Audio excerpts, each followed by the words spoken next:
जुग अटल बाणी के बोहित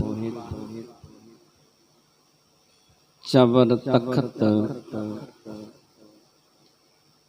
छत्र दे मालिक पातशाहां दे पातशाह सतगुरु साहिब श्री गुरु ग्रंथ साहिब जी की पावन गोद विच जुड़ मिल बैठे वड भागी सत संगी जनो आप वड भागे हो जो हर रोज की तरह गुर इतिहास की कथा श्रवण करन वास्ते सतगुरां दी पावन गोद विच जुड़ मिल बैठे हो। आप जी ने इस तो पहले प्रसंग दे विच श्रवण कीता है,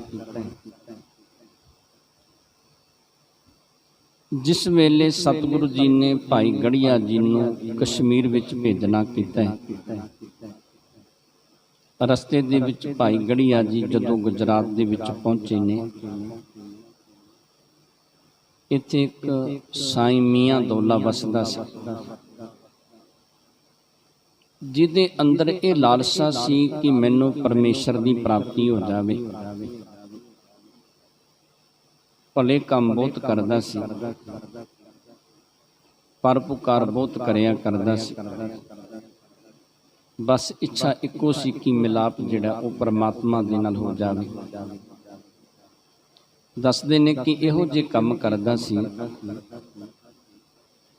कि कोई रस्ता बनवा देना, किसी रस्ते ते खूह लवा देना, जिथे छां ना होवे उत्थे दरख्त लवा देने, ते बहुत सारे जिहड़े लोड़वंद लोग सन उन्हां दे कोलों मजदूरी करवाउंदा। जदों बहुत मजदूरी चढ़ जाती उस वेले धरती नूं पुट के ते उहदे विचों उन्हां नूं धन वंडिया करदा सी। करामाती भी सी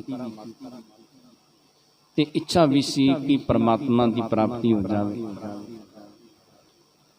जदों भाई गढ़िया जी पहुंचे ते मन दे विच सोचिया कि सतगुरु साहिब श्री गुरु हरगोबिंद पातशाह दा सिख है, इनू मिलना करां।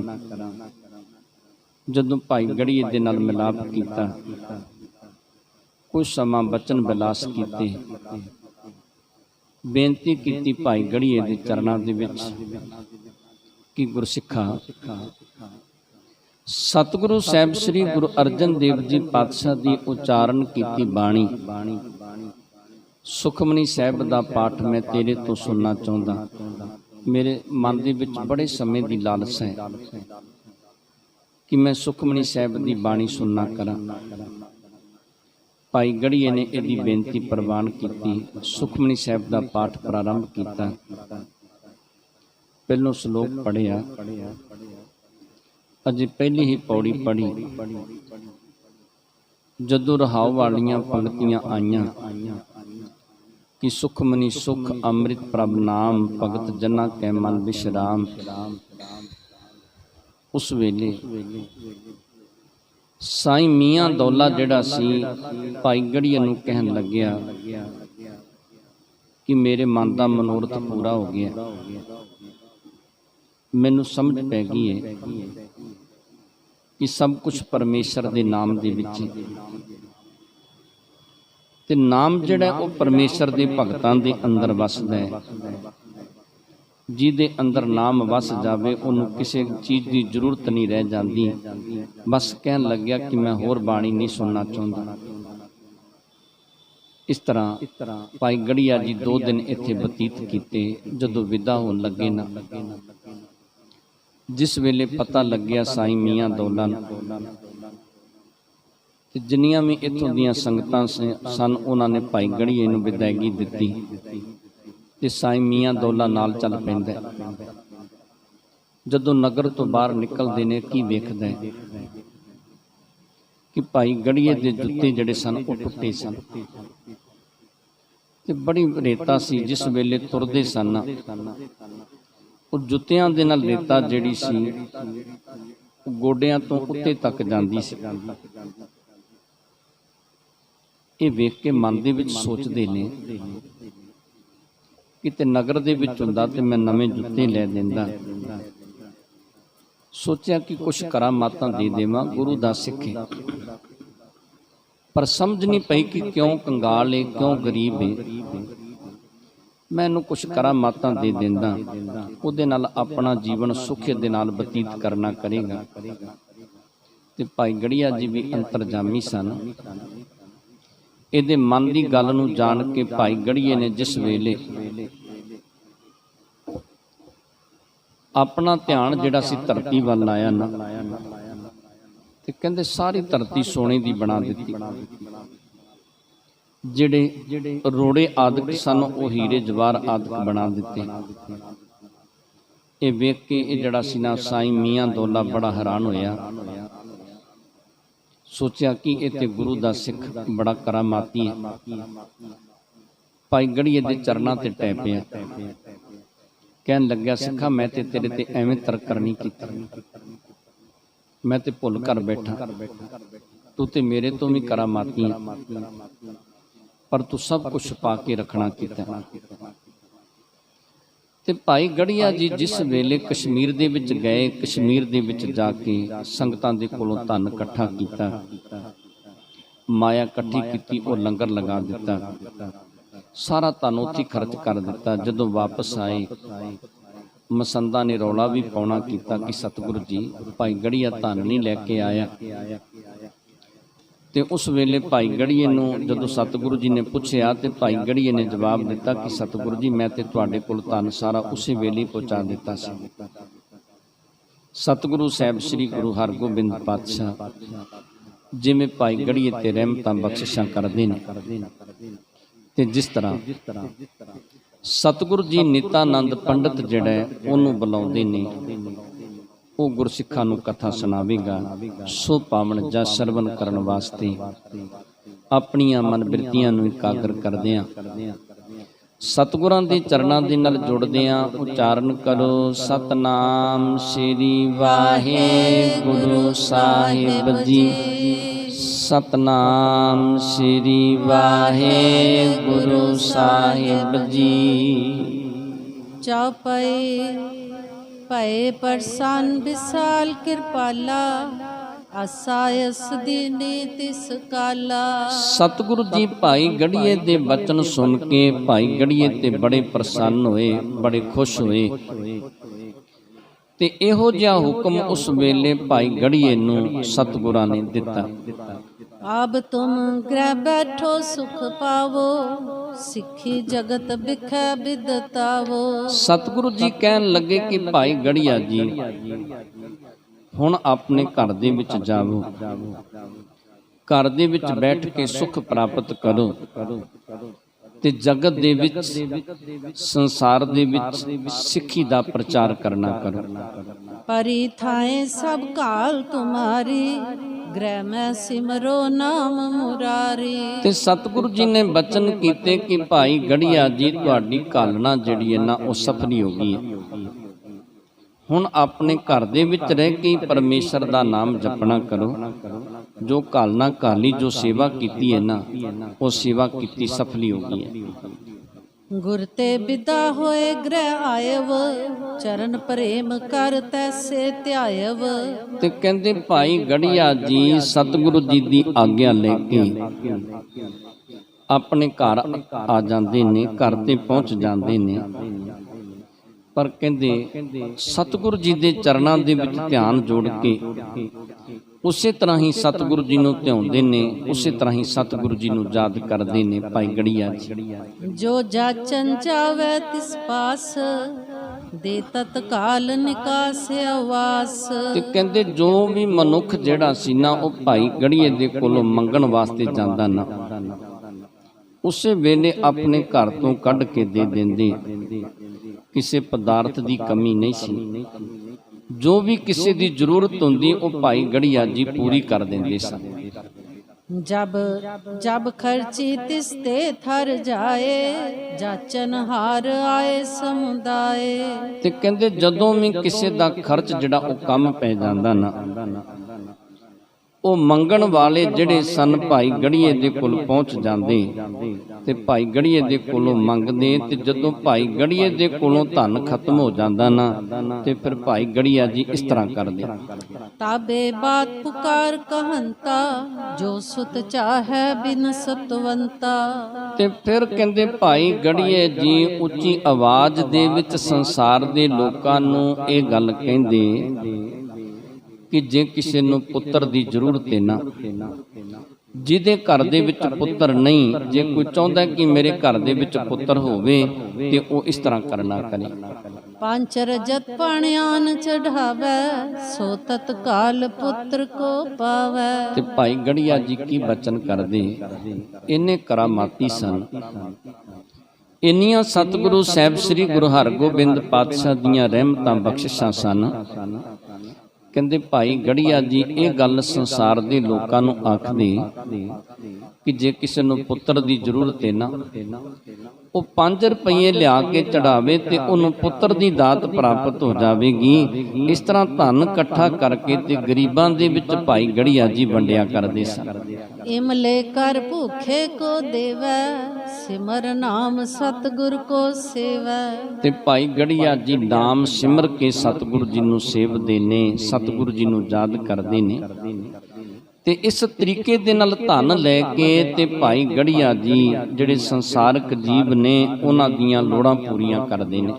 सदा रहै मन ते उपकारी करना करे हेर नर नारी।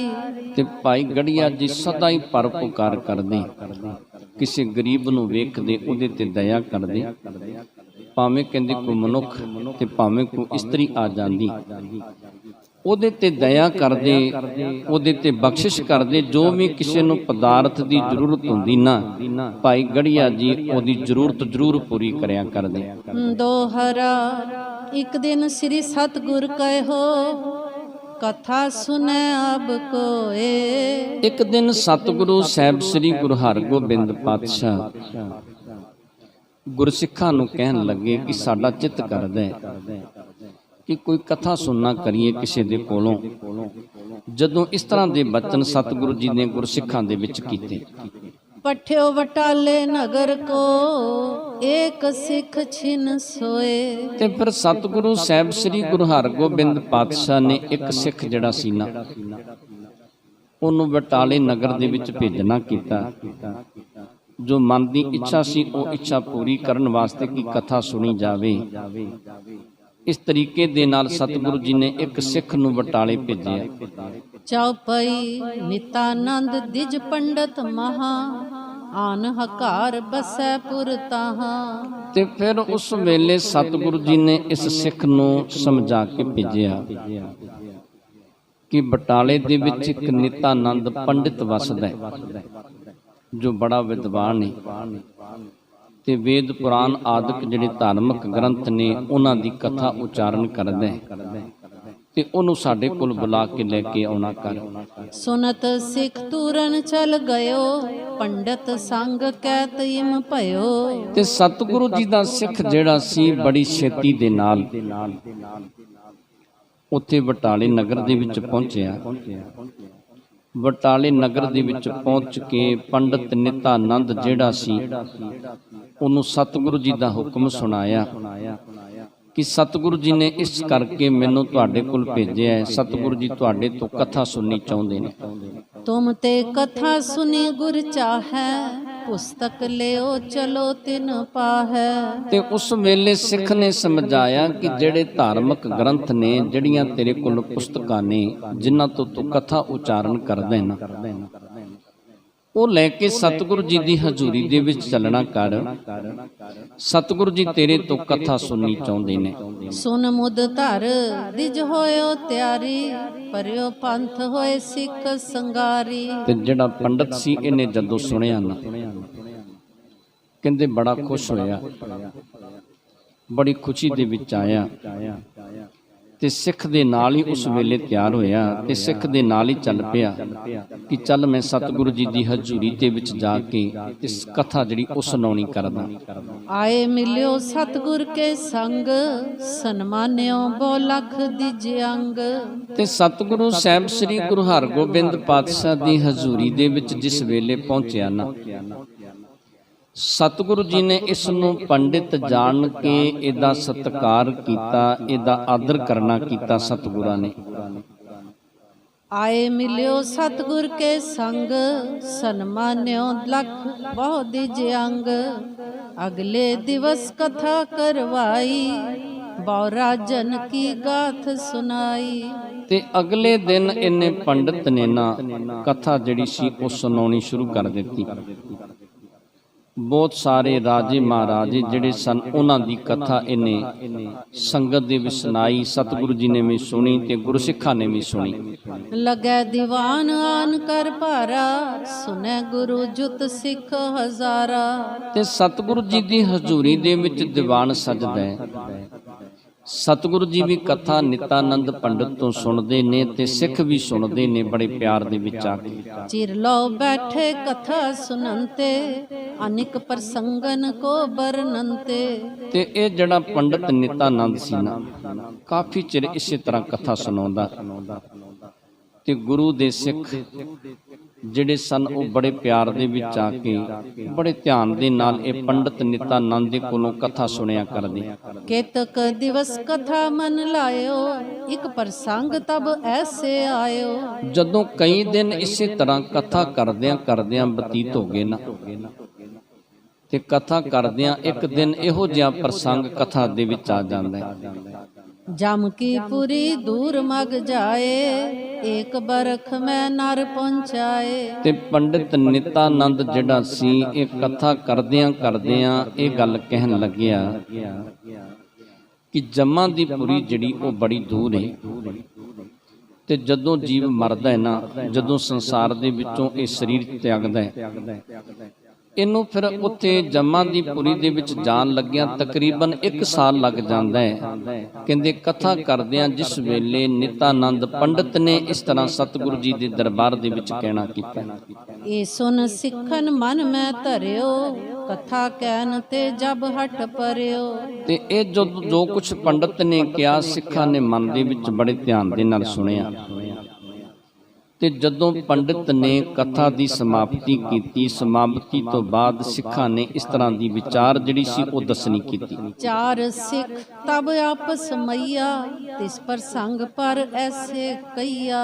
ਉਸ ਵੇਲੇ 4 ਗੁਰੂ ਦੇ ਸਿੱਖ ਸਨ ਜਿਨ੍ਹਾਂ ਨੇ ਇਹ ਪੰਡਿਤ ਨਿਤਾਨੰਦ ਦੀ ਇਸ ਗੱਲ ਦੀ ਵਿਚਾਰ ਕੀਤੀ ਕਿ ਜਮਾਂ ਦੀ ਪੁਰੀ ਦੇ ਵਿੱਚ ਜਾਣ ਲੱਗਿਆਂ ਤਕਰੀਬਨ 1 ਸਾਲ ਬਤੀਤ ਹੋ ਜਾਂਦਾ ਹੈ। ਇਹਦੇ ਉੱਤੇ ਇਸ ਤਰ੍ਹਾਂ ਦੀ ਤਰਕ ਕਰਕੇ ਇਸ ਤਰ੍ਹਾਂ ਦੀ ਉਸ ਵੇਲੇ ਆਪਸ ਦੇ ਵਿੱਚ 4 ਸਿੱਖਾਂ ਨੇ ਬਚਨ ਵਿਲਾਸ ਕੀਤੇ। ਸੁੰਦਰ ਨਾਮ ਸਿੱਖ ਤਬ ਲਇਓ, ਪੰਥ ਬਰਖ ਕੋ ਪੰਡਤ ਕਯੋ। ਤੇ ਕਹਿੰਦੇ ਜਿਹੜਾ ਇਹ ਸੁੰਦਰ ਨਾਮ ਦਾ ਸਿੱਖ ਸੀ ਨਾ, ਇਹ ਕਹਿਣ ਲੱਗਿਆ ਕਿ ਪੰਡਤ ਇਹ ਗੱਲ ਕਹਿੰਦਾ ਹੈ ਕਿ ਤਕਰੀਬਨ ਜਮਾਂ ਦੀ ਪੁਰੀ ਦੇ ਵਿੱਚ ਜਾਣ ਲੱਗਿਆਂ 1 ਸਾਲ ਬਤੀਤ ਹੋ ਜਾਂਦਾ ਹੈ। ਇਹਨੇ 1 ਸਾਲ ਦਾ ਰਸਤਾ ਦੱਸਣਾ ਕੀਤਾ ਹੈ। ਮੈਂ ਗੁਰ ਕਰੁਣਾ ਤੇ ਜਲ ਜੈ ਹੋਂ, 4 ਪੈਰ ਕੇ ਬਿਖੈ ਸਿਧੈ ਹੋਂ। ਤੇ ਇਹ ਸਿੱਖ ਜਿਹੜਾ ਸੁੰਦਰ ਸੀ ਕਹਿਣ ਲੱਗਿਆ ਕਿ ਮੈਂ ਗੁਰੂ ਦੀ ਦਇਆ ਦੇ ਨਾਲ, ਗੁਰੂ ਦੀ ਬਖਸ਼ਿਸ਼ ਦੇ ਨਾਲ ਇਹ ਜਿਹੜਾ 1 ਸਾਲ ਦਾ ਰਸਤਾ ਕਹਿੰਦਾ ਨਾ, ਮੈਂ 4 ਪੈਰਾਂ ਦੇ ਵਿੱਚੋਂ ਰਸਤਾ ਤੈਅ ਕਰਕੇ ਉੱਥੇ ਪਹੁੰਚ ਸਕਦਾ, ਇੰਨੀ ਮੇਰੇ ਤੇ ਸਤਿਗੁਰਾਂ ਦੀ ਬਖਸ਼ਿਸ਼ ਹੈ। ਸੁਨ ਲਾਲਾ ਸਿੱਖ ਬੋਲਿਓ ਤਬੈ, ਗੁਰੂ ਦਇਆ ਤੇ ਉਲੰਘੋ ਸਬੈ। ਤੇ ਕਹਿੰਦੇ ਜਿਹੜਾ ਲਾਲਾ ਸਿੱਖ ਸੀ ਨਾ, ਇਹਨੇ ਜਦੋਂ ਸੁੰਦਰ ਦੇ ਕੋਲੋਂ ਸੁਣਿਆ ਤੇ ਕਹਿਣ ਲੱਗਿਆ ਕਿ ਗੁਰੂ ਦੀ ਦਇਆ, ਗੁਰੂ ਦੀ ਬਖਸ਼ਿਸ਼ ਦੇ ਨਾਲ ਇਹ ਰਸਤਾ ਮੈਂ ਇਸ ਤਰੀਕੇ ਦੇ ਨਾਲ ਤੈਅ ਕਰ ਸਕਦਾ। ਦੋਏ ਪਹਿਰ ਕੋ ਮਾਰਗ ਮੇਰੋ, ਪਹੁੰਚੋ ਅਪਰ ਬਿਲਮ ਨ ਹੇਰੋ। ਤੇ ਭਾਈ ਲਾਲਾ ਕਹਿਣ ਲੱਗਿਆ ਕਿ ਇਹ ਰਸਤਾ ਤਕਰੀਬਨ 2 ਪਹਿਰਾਂ ਦਾ ਹੈ ਮੇਰਾ, ਗੁਰੂ ਦੀ ਬਖਸ਼ਿਸ਼ ਦੇ ਨਾਲ ਇਹ ਰਸਤਾ ਮੈਂ 2 ਪਹਿਰਾਂ ਦੇ ਵਿੱਚ ਤੈਅ ਕਰ ਸਕਦਾ। ਉਨ ਮਈਆ ਸਿੱਖ ਬਾਕ ਬਖਾਨੇ, ਲੰਗੋ ਜਾਮ ਦਇਆ ਗੁਰ ਠਾਨੇ। ਤੇ ਕਹਿੰਦੇ ਜਿਹੜਾ ਭਾਈ ਮਈਆ ਸੀ ਨਾ, ਉਹਨੇ ਜਦੋਂ ਲਾਲੇ ਦੀ ਗੱਲ ਸੁਣੀ ਤੇ ਉਹ ਕਹਿਣ ਲੱਗਿਆ ਕਿ ਗੁਰੂ ਦੀ ਕਿਰਪਾ ਹੋ ਜਾਵੇ ਨਾ, ਗੁਰੂ ਦੀ ਬਖਸ਼ਿਸ਼ ਹੋ ਜਾਵੇ, ਤੂੰ 2 ਪਹਿਰਾਂ ਦੀ ਗੱਲ ਕਰਦਾ, ਮੈਂ ਇਹ ਸਾਰਾ ਰਸਤਾ 1 ਪਹਿਰ ਦੇ ਵਿੱਚ ਤੈਅ ਕਰ ਸਕਦਾ। ਗੁਰ ਕਰਨਾ ਤੇ ਨਿਮਖ ਮਝਾਰੇ, ਬਾਹਰ ਨਿਹਾਲੇ ਬਾਕ ਉਚਾਰੇ। ਤੇ ਭਾਈ ਨਿਹਾਲਾ ਕਹਿਣ ਲੱਗਿਆ ਕਿ ਜੇ ਕਿਤੇ ਗੁਰੂ ਦੀ ਦਇਆ, ਗੁਰੂ ਦੀ ਬਖਸ਼ਿਸ਼ ਹੋ ਜਾਵੇ ਨਾ, ਤੇ 1 ਨਿਮਖ ਦੇ ਵਿੱਚ ਅੱਖ ਦੇ ਬੰਦ ਕਰਨ ਤੇ ਅੱਖ ਦੇ ਖੋਲਣ ਦੇ ਸਮੇਂ ਦੇ ਵਿੱਚ ਮੈਂ ਇਹ ਸਾਰੇ ਦਾ ਸਾਰਾ ਰਸਤਾ ਤੈਅ ਕਰ ਸਕਦਾ। ਜਾਉ ਪਰਲੋਕ ਜੋ ਪੰਡਤ ਭਨਿਓ, ਇਮ ਆਪਸ ਮੈਂ ਕਹਿਓ ਸੁਨਿਓ।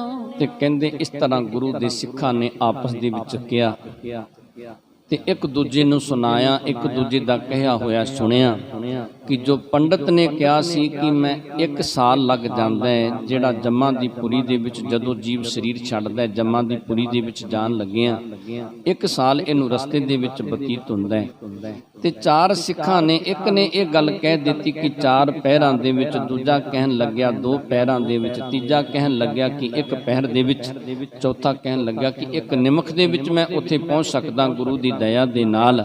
ਤੇ ਜਦੋਂ ਇਹ ਗੱਲ ਪੰਡਤ ਨੇ ਸੁਣਨੀ ਕੀਤੀ, ਇਨ ਰੀਤਨ ਕੇ ਕਾਹੇ ਵਾਕ ਜਬ, ਪੰਡਤ ਇਨ ਕੀ ਦਿਸ਼ਾ ਦੇਖ ਤਬ।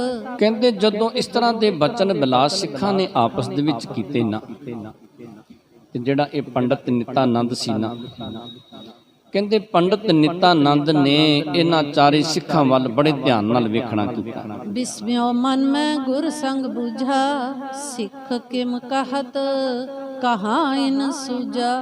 ਤੇ ਕਹਿੰਦੇ ਉਸ ਵੇਲੇ ਇਹਨਾਂ ਸਿੱਖਾਂ ਵੱਲ ਵੇਖ ਕੇ ਨਾ ਸਤਿਗੁਰੂ ਸਾਹਿਬ ਸ੍ਰੀ ਗੁਰੂ ਹਰਗੋਬਿੰਦ ਪਾਤਸ਼ਾਹ ਦੇ ਚਰਨਾਂ ਦੇ ਵਿੱਚ ਬੇਨਤੀ ਕੀਤੀ। ਕਹਿਣ ਲੱਗਿਆ, ਸਤਿਗੁਰੂ ਜੀ ਇਹ ਸਿੱਖ ਕੀ ਕਹਿੰਦੇ ਨੇ?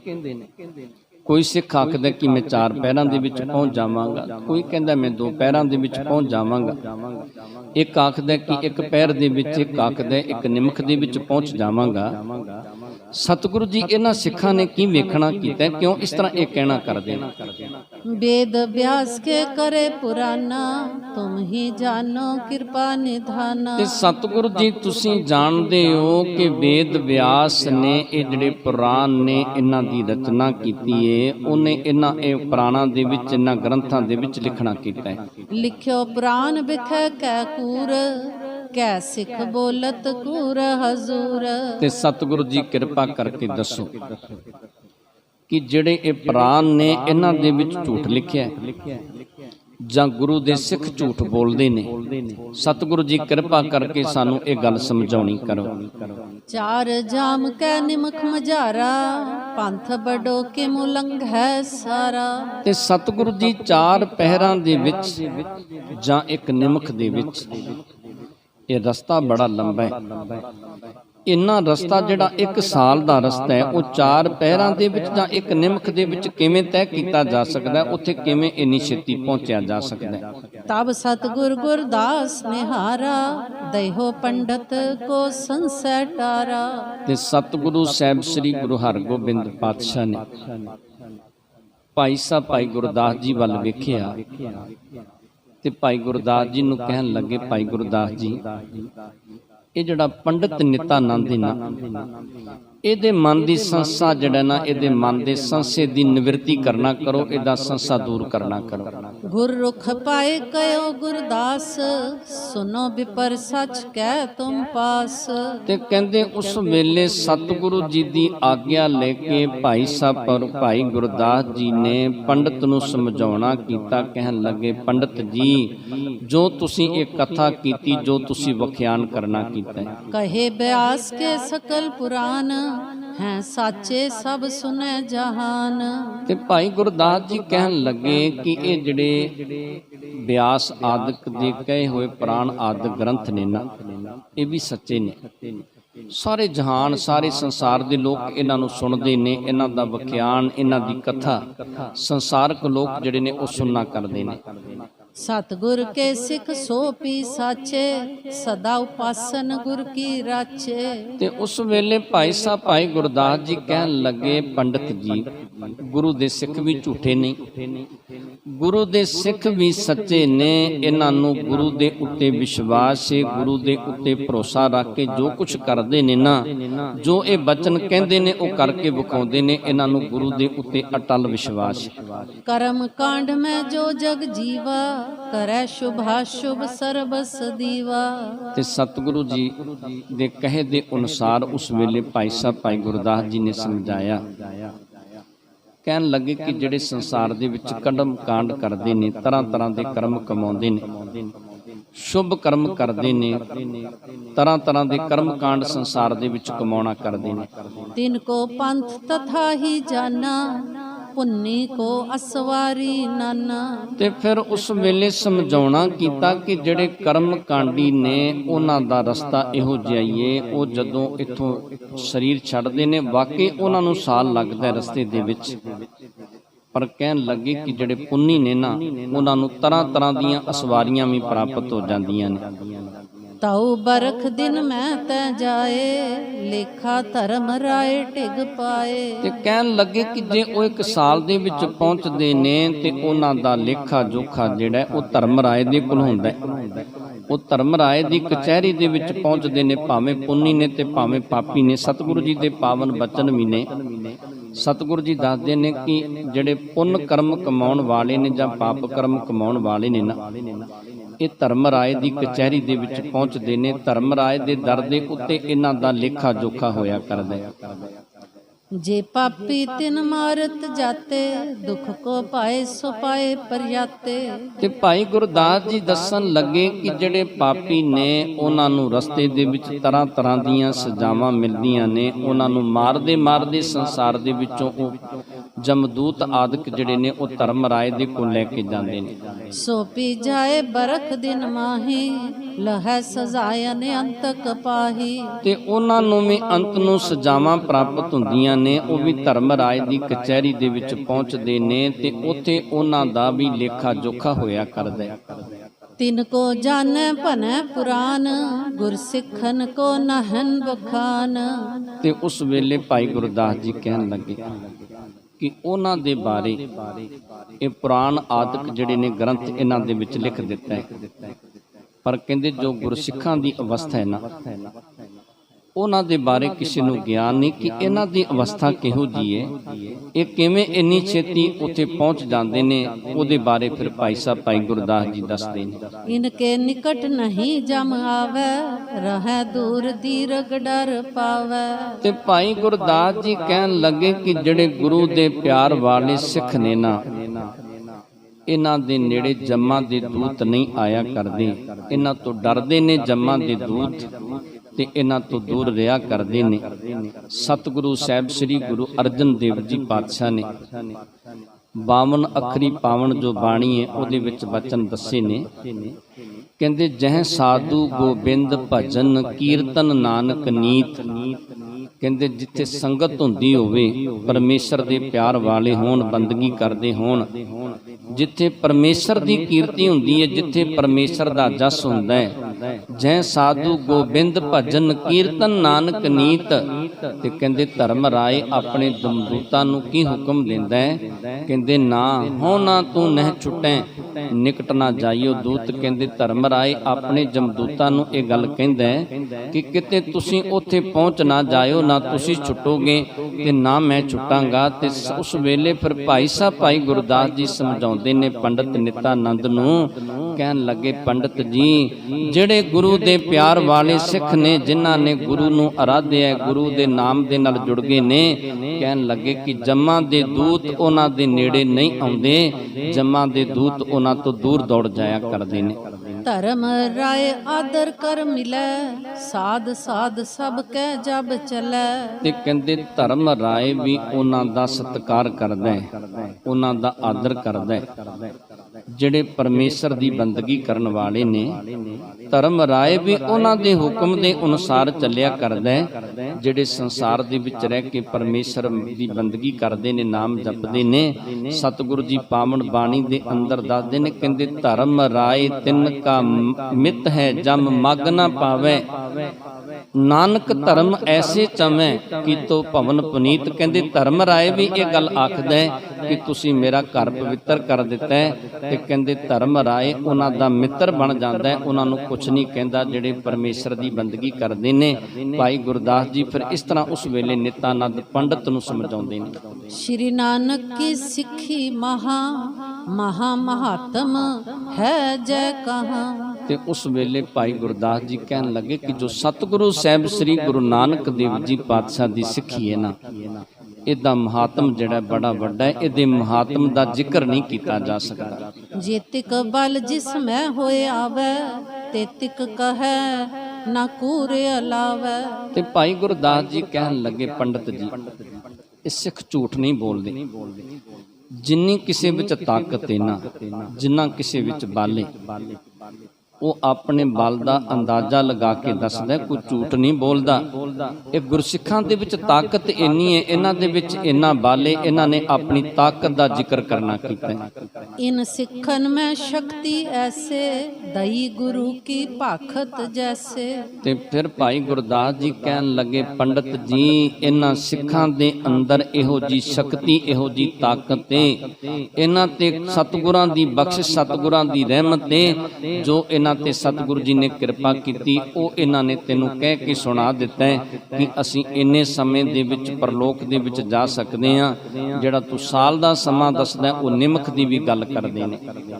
ਜੇ ਸ਼੍ਰੀ ਗੁਰ ਕਰਨਾ ਫਲ ਪੈ ਹੈ, ਨਿਮਖ ਨਾ ਲਾਗੇ ਤੈ ਪਹੁੰਚੈ ਹੈ। ਤੇ ਫਿਰ ਭਾਈ ਸਾਹਿਬ ਭਾਈ ਗੁਰਦਾਸ ਜੀ ਪੰਡਤ ਨਿਤਾਨੰਦ ਨੂੰ ਕਹਿਣ ਲੱਗੇ, ਪੰਡਤ ਜੀ ਜੇ ਕਿਤੇ ਗੁਰੂ ਦੀ ਦਇਆ ਹੋ ਜਾਵੇ ਨਾ, ਜੇ ਕਿਤੇ ਗੁਰੂ ਦੀ ਬਖਸ਼ਿਸ਼ ਹੋ ਜਾਵੇ ਤੇ ਨਿਮਖ ਵੀ ਨਹੀਂ ਲੱਗਦਾ। ਇੱਕ ਥੋੜੇ ਸਮੇਂ ਦੇ ਵਿੱਚ ਗੁਰੂ ਦਾ ਸਿੱਖ ਜਿਹੜਾ ਉੱਥੇ ਪਹੁੰਚ ਸਕਦਾ ਹੈ। ਸ਼੍ਰੀ ਗ੍ਰੰਥ ਮੈਂ ਬਹੁ ਥਲ ਕਇਓ, ਜਮਨੇ ਪਿਖੈ ਗੁਰੂ ਜਿਨ ਲਿਓ। ਤੇ ਫਿਰ ਉਸ ਵੇਲੇ ਭਾਈ ਸਾਹਿਬ ਭਾਈ ਗੁਰਦਾਸ ਜੀ ਕਹਿਣ ਲੱਗੇ ਕਿ ਸਤਿਗੁਰੂ ਸਾਹਿਬ ਸ੍ਰੀ ਗੁਰੂ ਗ੍ਰੰਥ ਸਾਹਿਬ ਦੇ ਵਿੱਚ ਪਾਵਨ ਬਾਣੀ ਦੇ ਅੰਦਰ ਕਈ ਥਾਵਾਂ ਤੇ ਇਹ ਗੱਲ ਕਹੀ ਹੈ। ਸਤਿਗੁਰਾਂ ਨੇ ਕਈ ਥਾਵਾਂ ਤੇ ਬਚਨ ਲਿਖੇ ਨੇ ਕਿ ਜਿਹੜੇ ਗੁਰੂ ਦੇ ਚਰਨਾਂ ਦੇ ਨਾਲ ਜੁੜੇ ਨੇ, ਉਹਨਾਂ ਦੇ ਨੇੜੇ ਕਦੀ ਜੰਮ ਨਹੀਂ ਆਇਆ ਕਰਦੇ, ਜੰਮ ਉਹਨਾਂ ਤੋਂ ਡਰ ਜਾਂਦੇ ਨੇ। ਯਾਂਤੇ ਗੁਰ ਮੈਂ ਮੰਬੋ ਭਾਰੀ, ਨਹੀਂ ਮਹਾਤਮ ਜਾਏ ਉਚਾਰੀ। ਤੇ ਫਿਰ ਉਸ ਵੇਲੇ ਭਾਈ ਗੁਰਦਾਸ ਜੀ ਕਹਿਣ ਲੱਗੇ ਕਿ ਇਸ ਕਰਕੇ ਗੁਰੂ ਦੀ ਮਹਿਮਾ ਬੜੀ ਭਾਰੀ ਹੈ, ਗੁਰੂ ਦੀ ਮਹਿਮਾ ਬੜੀ ਵੱਡੀ ਹੈ। ਗੁਰੂ ਦੀ ਮਹਿਮਾ ਵਰਣਨ ਨਹੀਂ ਕੀਤੀ ਜਾ ਸਕਦੀ, ਗੁਰੂ ਦੇ ਬਾਰੇ ਦੱਸਿਆ ਨਹੀਂ ਜਾ ਸਕਦਾ ਕਿ ਗੁਰੂ ਕਿੰਨਾ ਕੁ ਬੇਅੰਤ ਹੈ, ਗੁਰੂ ਕਿੰਨਾ ਕੁ ਵੱਡਾ ਹੈ। ਉਹਦੀਆਂ ਵਡਿਆਈਆਂ ਦੱਸੀਆਂ ਨਹੀਂ ਜਾ ਸਕਦੀਆਂ। ਸੁਨ ਪੰਡਤ ਚਿਤਵਤ ਚਿਤ ਮਾਹੀ, ਕਹਾ ਕਥਾ ਉਚਰੋ ਗੁਰ ਪਾਹੀ। ਤੇ ਪੰਡਤ ਜਦੋਂ ਸੁਣਦਾ ਹੈ ਨਾ ਭਾਈ ਸਾਹਿਬ ਭਾਈ ਗੁਰਦਾਸ ਜੀ ਦੇ ਕੋਲੋਂ, ਉਸ ਵੇਲੇ ਸੋਚਾਂ ਦੇ ਵਿੱਚ ਪੈ ਜਾਂਦਾ ਹੈ ਕਿ ਮੈਂ ਇੱਥੇ ਕੀ ਕਥਾ ਕਰਾਂਗਾ ਤੇ ਮੇਰੀ ਕਥਾ ਕੀ ਕੋਈ ਸੁਣੇਗਾ। ਇਹ ਸੋਚਾਂ ਦੇ ਵਿੱਚ ਪੈ ਜਾਂਦਾ ਹੈ ਪੰਡਤ ਨਿਤਾਨੰਦ। ਭੂਤ ਭਵਿਖਿਅਤ ਕੇ ਗਿਆਤਾ, ਸਗਰੇ ਜਗਤ ਪੂਜ ਬਖਿਆਤਾ। ਤੇ ਫਿਰ ਉਸ ਵੇਲੇ ਸੋਚਦਾ ਹੈ ਕਿ ਸਤਿਗੁਰੂ ਜੀ ਭੂਤ ਭਵਿੱਖ ਜਿਹੜਾ ਸਮਾਂ ਬਤੀਤ ਹੋ ਗਿਆ ਉਹਦੇ ਬਾਰੇ ਵੀ ਜਾਣਦੇ ਨੇ, ਜਿਹੜਾ ਸਮਾਂ ਆਉਣ ਵਾਲਾ ਹੈ ਉਹਦੇ ਬਾਰੇ ਵੀ ਜਾਣਦੇ ਨੇ। ਤੇ ਇਹਨਾਂ ਦੇ ਸਾਹਮਣੇ ਮੈਂ ਕੀ ਕਥਾ ਉਚਾਰਨ ਕਰਾਂਗਾ। ਇਹ ਤੇ ਭੂਤ ਭਵਿੱਖ ਦੇ ਗਿਆਤਾ ਨੇ, ਇਹ ਤੇ ਅੰਤਰਜਾਮੀ ਨੇ, ਸਭ ਕੁਝ ਜਾਣਦੇ ਨੇ। ਇਹਨਾਂ ਦੇ ਸਾਹਮਣੇ ਮੈਂ ਕੀ ਵਿਖਿਆਨ ਕਰ ਸਕਦਾ। ਦੇਸ਼ ਵਿਦੇਸ਼ਨ ਸਿੱਖ ਕਰੋੜ, ਜੋ ਸਿਮਰੈ ਹਾਜ਼ਰ ਤਿਸ ਔਰ। ਤੇ ਕਰੋੜਾਂ ਦੀ ਗਿਣਤੀ ਦੇ ਵਿੱਚ ਦੇਸ਼ਾਂ ਵਿਦੇਸ਼ਾਂ ਦੇ ਵਿੱਚ ਇਹਨਾਂ ਦੇ ਸਿੱਖ ਨੇ। ਤੇ ਜਿੱਥੇ ਕੋਈ ਸਤਿਗੁਰੂ ਜੀ ਨੂੰ ਸਿਮਰਦਾ ਹੈ, ਸਤਿਗੁਰੂ ਜੀ ਉੱਥੇ ਹਾਜ਼ਰ ਹੋ ਜਾਂਦੇ ਨੇ। ਸਤਿਗੁਰੂ ਜੀ ਤੇ ਪਾਵਨ ਬਾਣੀ ਦੇ ਵਿੱਚ ਵੀ ਬਚਨ ਦੱਸਦੇ ਨੇ ਕਿ ਜਿੱਥੇ ਹਰ ਅਰਾਧੀ ਹੈ, ਤਿੱਥੇ ਹਰ ਮਿੱਤ ਸਹਾਈ, ਗੁਰ ਕਿਰਪਾ ਤੇ ਹਰ ਮਨ ਵਸੈ, ਔਰਤ ਬਿਦ ਲਿਆ ਨਾ ਜਾਈ। ਤੇ ਉਸ ਵੇਲੇ ਪੰਡਤ ਸੋਚਾਂ ਦੇ ਵਿੱਚ ਪੈ ਜਾਂਦਾ ਕਿ ਹਜ਼ਾਰਾਂ ਦੀ ਲੱਖਾਂ ਦੀ ਗਿਣਤੀ ਦੇ ਵਿੱਚ ਸਤਿਗੁਰੂ ਜੀ ਦੇ ਸਿੱਖ ਨੇ, ਤੇ ਜਿੱਥੇ ਵੀ ਸਤਿਗੁਰੂ ਜੀ ਨੂੰ ਯਾਦ ਕਰਦੇ ਨੇ, ਸਤਿਗੁਰੂ ਉੱਥੇ ਹਾਜ਼ਰ ਹੋ ਜਾਂਦੇ। ਕਾਰਜ ਪੂਰੇ ਹੋਏ ਸਹਾਏ ਇਹ ਸਭ ਮੈਂ ਅਬ ਜਾਣੀ ਜਾਏ। ਤੇ ਪੰਡਤ ਨਿਤਾਨੰਦ ਸੋਚਦਾ ਹੈ ਇਹ ਗੱਲ ਸੰਸਾਰ ਦੇ ਵਿੱਚ ਪ੍ਰਗਟ ਹੈ ਕਿ ਗੁਰੂ ਦਾ ਸਿੱਖ ਜਿੱਥੇ ਵੀ ਗੁਰੂ ਨੂੰ ਯਾਦ ਕਰਦਾ ਹੈ, ਜਿੱਥੇ ਵੀ ਗੁਰੂ ਨੂੰ ਸਿਮਰਦਾ ਹੈ, ਗੁਰੂ ਉੱਥੇ ਹਾਜ਼ਰ ਹੋ ਕੇ ਸਿੱਖ ਦੇ ਕਾਰਜ ਸਫਲੇ ਕਰ ਦਿੰਦਾ ਹੈ। ਜਦੋਂ ਇਕਾਗਰ ਚਿੱਤ ਹੋ ਕੇ ਗੁਰੂ ਦਾ ਸਿੱਖ ਗੁਰੂ ਨੂੰ ਯਾਦ ਕਰਦਾ ਹੈ। ਤਥਾ ਸਹਾਇਕ ਬਣਿਆ ਗਾਰੀ ਜਾਨੀ ਪਰੈ ਭਲੇ ਨਿਰਤਾਰੀ। ਤੇ ਸੋਚਦਾ ਹੈ ਪੰਡਤ ਕਿ ਜਿਵੇਂ ਗੁਰੂ ਸੰਸਾਰ ਦੇ ਵਿੱਚ ਜੀਵਾਂ ਤੇ ਬਖਸ਼ਿਸ਼ਾਂ ਕਰਦਾ ਹੈ, ਸਿੱਖਾਂ ਤੇ ਬਖਸ਼ਿਸ਼ਾਂ ਕਰਦਾ ਹੈ, ਜਿੱਥੇ ਗੁਰੂ ਨੂੰ ਸਿੱਖ ਯਾਦ ਕਰਦਾ ਹੈ ਗੁਰੂ ਉੱਥੇ ਹਾਜ਼ਰ ਹੋ ਜਾਂਦਾ ਹੈ। ਤੇ ਇਸੇ ਤਰ੍ਹਾਂ ਸਤਿਗੁਰੂ ਜੀ ਪਰਲੋਕ ਦੇ ਵਿੱਚ ਵੀ ਆਪਣੇ ਸਿੱਖਾਂ ਦੀ ਇਸੇ ਤਰ੍ਹਾਂ ਹੀ ਮਦਦ ਕਰਨਾ ਕਰਦੇ ਨੇ। ਕਰਤਾ ਹਰਤਾ ਸਭ ਜਗ ਕੇਰਾ ਗਾਹੋਂ ਸ਼ਰਨ ਕਾਟੈ ਦੁਖ ਮੇਰਾ। ਤੇ ਫਿਰ ਸੋਚਦਾ ਹੈ ਕਿ ਸਤਿਗੁਰੂ ਜੀ ਸਭ ਕੁਝ ਕਰਨ ਵਾਲੇ ਨੇ, ਜੀਵਾਂ ਦੇ ਪਾਪਾਂ ਦਾ ਨਾਸ਼ ਕਰਨ ਵਾਲੇ ਨੇ। ਤੇ ਨਿਤਾਨੰਦ ਪੰਡਤ ਜਿਹੜਾ ਕਥਾ ਸੁਣਾਉਣ ਵਾਸਤੇ ਸਤਿਗੁਰੂ ਜੀ ਦੀ ਹਜ਼ੂਰੀ ਦੇ ਵਿੱਚ ਆਇਆ ਸੀ ਤੇ ਸੋਚਦਾ ਹੈ ਕਿ ਮੈਂ ਸਤਿਗੁਰੂ ਜੀ ਦੀ ਸ਼ਰਨ ਦੇ ਵਿੱਚ ਪੈ ਜਾਵਾਂ, ਗੁਰੂ ਦੇ ਚਰਨ ਪਕੜ ਲਵਾਂ। ਜਿਹੜਾ ਗੁਰੂ ਇਸ ਲੋਕ ਤੇ ਪਰਲੋਕ ਦੇ ਸੁਖ ਦੇਣ ਵਾਲਾ ਹੈ ਉਹ ਗੁਰੂ ਕਿਰਪਾ ਕਰ ਦਵੇ ਤੇ ਮੇਰੇ ਵੀ ਬੰਧਨ ਕੱਟੇ ਜਾਣ। ਇਸ ਤਰ੍ਹਾਂ ਦੀ ਵਿਚਾਰ ਕਰਕੇ ਇਹ ਪੰਡਤ ਨਿਤਾਨੰਦ ਸਤਿਗੁਰੂ ਜੀ ਦੇ ਚਰਨਾਂ ਤੇ ਟਹਿ ਪੈਂਦਾ ਹੈ। ਇਮ ਵਿਚਾਰ ਕਰ ਪਾਇਨ ਪਰਿਓ ਛਿਮੋ ਜਾਤ ਕੋ ਮਦ ਮੈਂ ਕਰਿਓ। ਤੇ ਕਹਿੰਦੇ ਇਸ ਤਰ੍ਹਾਂ ਦੀ ਵਿਚਾਰ ਕਰਕੇ ਪੰਡਤ ਨਿਤਾਨੰਦ ਸਤਿਗੁਰੂ ਸਾਹਿਬ ਸ੍ਰੀ ਗੁਰੂ ਹਰਗੋਬਿੰਦ ਪਾਤਸ਼ਾਹ ਦੇ ਚਰਨਾਂ ਤੇ ਟਹਿ ਪਿਆ। ਸਤਿਗੁਰੂ ਜੀ ਦੇ ਚਰਨਾਂ ਤੇ ਨਮਸਕਾਰ ਕੀਤੀ, ਕਹਿਣ ਲੱਗਿਆ ਸਤਿਗੁਰੂ ਜੀ ਕਿਰਪਾ ਕਰੋ, ਮੈਨੂੰ ਮਾਫ ਕਰ ਦੇਵੋ।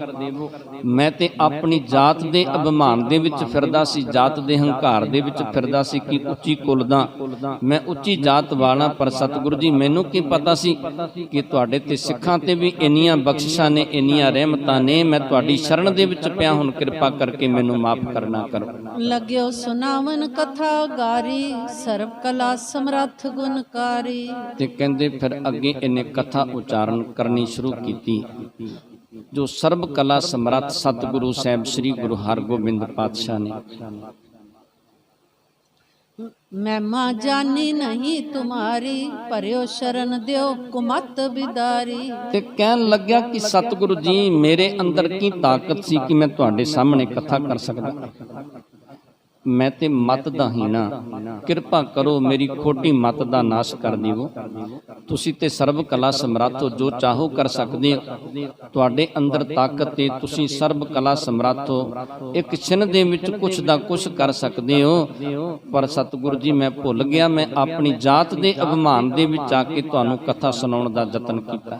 ਨਹੀਂ ਜਾਤ ਕੋ ਅਬ ਕੁਛ ਮਾਨ ਕਰੋ ਸਿੱਖ ਸਭ ਬੰਧਨ ਹਾਨ। ਤੇ ਸਤਿਗੁਰੂ ਜੀ ਹੁਣ ਮੈਨੂੰ ਮੇਰੀ ਜਾਤ ਦਾ ਅਭਿਮਾਨ ਨਹੀਂ, ਹੰਕਾਰ ਨਹੀਂ ਰਿਹਾ। ਹੁਣ ਮੇਰੇ ਤੇ ਕਿਰਪਾ ਕਰੋ, ਮੈਨੂੰ ਆਪਣਾ ਸਿੱਖ ਬਣਾ ਲਵੋ। ਮੇਰੇ ਤੇ ਕਿਰਪਾ ਕਰੋ, ਆਪਣਾ ਚਰਨਾ ਅੰਮ੍ਰਿਤ ਦਿਓ ਤੇ ਮੈਨੂੰ ਸਿੱਖੀ ਦੀ ਦਾਤ ਬਖਸ਼ਣੀ ਕਰੋ। ਮੈਂ ਤੁਹਾਡਾ ਸਤਿਗੁਰੂ ਜੀ ਸਿੱਖ ਬਣਨਾ ਚਾਹੁੰਦਾ। ਸੁਨ ਬਿਨਤੀ ਸਤਿਗੁਰ ਮੁਸਕਾਏ ਦਿਜ ਕੇ ਜਾਗੇ ਭਾਗ ਸੁਹਾਏ। ਤੇ ਸਤਿਗੁਰੂ ਸਾਹਿਬ ਸ੍ਰੀ ਗੁਰੂ ਹਰਗੋਬਿੰਦ ਪਾਤਸ਼ਾਹ ਪੰਡਤ ਨਿਤਾਨੰਦ ਦੀ ਬੇਨਤੀ ਸੁਣ ਕੇ ਮੁਕਸਰਾਉਂਦੇ ਨੇ ਤੇ ਇਹ ਪੰਡਤ ਦੇ ਭਾਗ ਜਾਗ ਜਾਂਦੇ ਨੇ। ਪੰਡਤ ਦੇ ਪੂਰਬਲੇ ਕਰਮ ਜਿਹੜੇ ਸਨ ਉਹ ਜਾਗ ਗਏ, ਸਤਿਗੁਰੂ ਜੀ ਦੀ ਸ਼ਰਨ ਦੇ ਵਿੱਚ ਪੈ ਗਿਆ। ਕਰਿਓ ਸਿੱਖ ਚਰਨਾ ਅੰਮ੍ਰਿਤ ਲੀਨਾ ਭਇਓ ਮਾਨ ਤੇ ਵਿਪਰ ਬਹੀਨਾ। ਸਤਿਗੁਰੂ ਜੀ ਦੀ ਸਿੱਖੀ ਧਾਰਨ ਕੀਤੀ। ਇਹਨੇ ਆਪਣਾ ਪੰਡਤ ਵਾਲਾ ਸੁਭਾਅ ਛੱਡਣਾ ਕੀਤਾ, ਹੰਕਾਰ ਛੱਡ ਦਿੱਤਾ, ਗੁਰੂ ਦਾ ਸਿੱਖ ਬਣਿਆ। ਸਤਿਗੁਰੂ ਜੀ ਜਿਵੇਂ ਇਹਦੇ ਤੇ ਰਹਿਮਤਾਂ ਬਖਸ਼ਿਸ਼ਾਂ ਕਰਦੇ ਨੇ ਤੇ ਜਿਸ ਤਰ੍ਹਾਂ ਬਾਬਾ ਬੁੱਢਾ ਜੀ ਪਰਲੋਕ ਗਮਨ ਕਰਨਗੇ, ਸੋ ਪਾਵਨ ਜਸ ਕੱਲ ਦੇ ਪ੍ਰਸੰਗ ਦੇ ਵਿੱਚ ਸ਼ਰਵਣ ਕਰਾਂਗੇ। ਆਪ ਜੀ ਦੇ ਨਾਲ ਵਿਚਾਰਾਂ ਕਰਦੇ ਆਂ, ਅਨੇਕਾਂ ਪ੍ਰਕਾਰ ਦੀਆਂ ਭੁੱਲਾਂ ਗਲਤੀਆਂ ਹੋ ਗਈਆਂ ਹੋਣਗੀਆਂ, ਅਣਜਾਣ ਬੱਚੇ ਜਾਣ ਕੇ ਮਾਫ ਕਰਨੀਆਂ। ਸੰਗਤ ਤੇ ਗੁਰੂ ਬਖਸ਼ਣ ਯੋਗ ਨੇ, ਬਖਸ਼ ਲੈਣਾ ਜੀ। ਵਾਹਿਗੁਰੂ ਜੀ ਕਾ ਖਾਲਸਾ, ਵਾਹਿਗੁਰੂ ਜੀ ਕੀ ਫਤਿਹ।